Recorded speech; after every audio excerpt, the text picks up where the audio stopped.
I have edited videos for my clients that have generated millions of dollars in revenue and hundreds of thousands of views across YouTube, Instagram, and LinkedIn. What sets them apart from someone who's barely making it is their consistency with content. They create content religiously. Just imagine this. What if 1 million people saw your video tomorrow and visited your website and bought your program or your course or your service? I want to give you 5 seconds so that you can truly imagine and visualize what it would do to your business. What if 1 million people actually saw your video? To make that happen, creating content about your customers' pain points, problems, and questions consistently is extremely important. Without that, you will not get paying customers. I think you probably already know that, but the biggest bottleneck with creating content consistently is editing. Without proper editing system, you will not be able to push out a high volume of content, which is necessary to bring in qualified leads. So if you're creating content to generate demand and interest to your offer, this system will be a game changer. We use this system for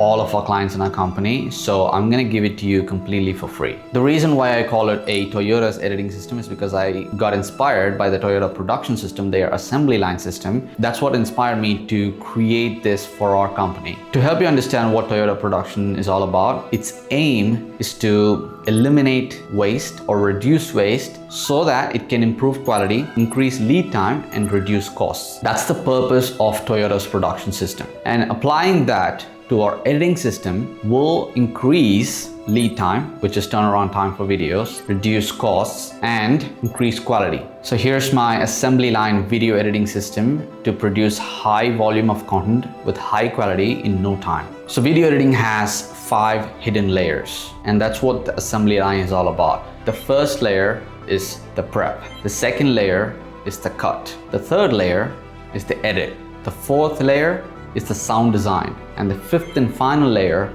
is color grading. Number 1, the prep. We need 2 things here. The first thing that we need to nail is the folder structure, so that everything, every file, everything that you download, bring into this project, stay organized. So that's the first thing in the prep stage. The second thing inside this prep stage is bringing raw footage without missing anything. A-roll, B-roll, pictures, voiceovers, anything that you have in raw format, you should bring it before even starting editing. Once you have everything ready and organized in one place, we can go to the next stage, which is the cut. In this stage, you remove all the fluff. You remove all the fat from the footage. That's what cut means. You remove all the filler words, silences, mispronunciations, unnecessary ramblings, off-tangent topics, and you cut the video to make it a tighter narrative. Once you have cleaned up everything in the cut phase, you can go to the next phase or stage, which is the edit. This will be the largest and biggest chunk of your editing process,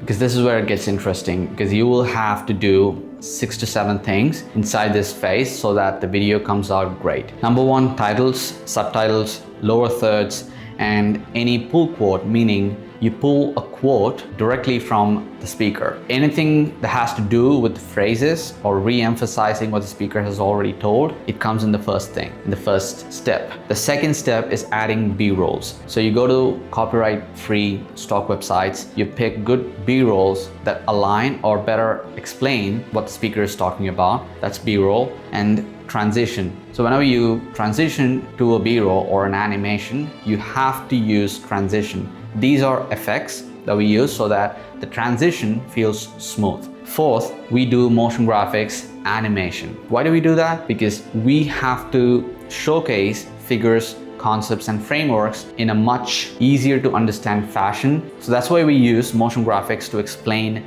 these things. Once you have done all these things and the video is ready, now the next phase or stage is sound design. Sound design has 2 elements to it: music and sound effects. Music is extremely important to pull people in the moment they click the video. So it's actually a good habit to maintain a local library of downloaded copyright-free music so that you don't have to go frantically search for each and every video and waste time. Adding to this, picking a combination of 2 to 3 genres and moods will help you strictly control the emotional tone of your videos for all of your YouTube content, so that your sonic branding, meaning your auditory branding, feels so consistent and cohesive, and it creates a signature around your videos. This helps you avoid guessing and experimenting with every video because that's what takes a lot of time. Here's a list of genres and moods so that you can pick whichever sounds right for your brand and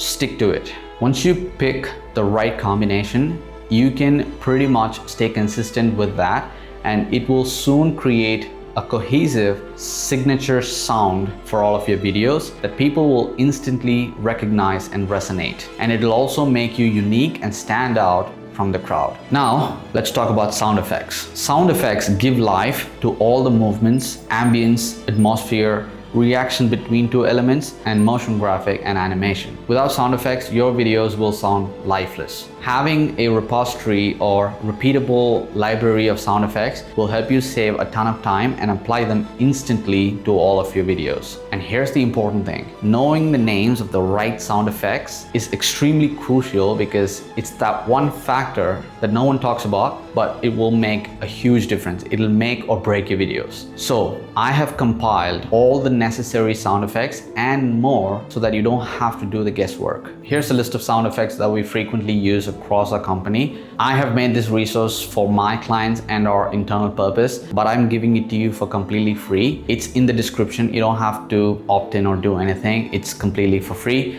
Download and have fun. Once you have completed the sound design, the next stage is color grading. Color grading is pretty straightforward. You do two things: basic corrections, and you apply a style or you achieve a style or look for your color grading. The first thing with basic corrections, you play with saturation, temperature, brightness, contrast, highlights, shadows, blacks and whites. 80% of the work is done here. Once this is done, you go to color space and you play with shadows, midtones and highlights to achieve your desired look, and to play with your skin color so that it feels and looks natural. The key to doing this right is to set a time limit for each task. So here's a complete breakdown of how much time you should spend at each stage. For example, let's say you have 100 minutes, equating to 100%, just to simplify math. The first stage, the prep, just 5% of your time should go there. That's 5 minutes. The second stage, the cut, 15% or 15 minutes. The third stage, the edit, this is where the most of your time goes. 50% or 50 minutes of your time should go here. The fourth stage, the sound design, 20% or 20 minutes of your time should go here. The next stage,